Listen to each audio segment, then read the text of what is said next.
the PBA and TNT franchise will retire the number 33.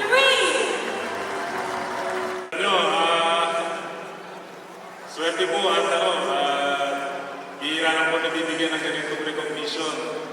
Hindi ko nga maalala kung last si Masi, tapos wala, si Harvey, Jimmy, tapos para sa patrimonyo yung binigyan dito. So, sobrang proud po ako at na-recognize po yung pangalan ko dito. At na-retire po yung jersey ko. Sa pang pagiging proud ko po, kaya walang sawa akong magsisilbi ko sa bayan nung ako'y naglalaro po ng basketball. At kahit ngayon, kung kaya ko pa maglaro, maglalaro pa rin ako sa Gilas, Pilipinas. Para lang po, gano'n ko pumamahal ang ating bansa. So, i-mention ko nga pala yung pamilya ko, yung wife ko, si Dayan. Alam nyo, very crucial po sa career ng isang basketball player at kanyang partner. So, ito ang best teammate ko.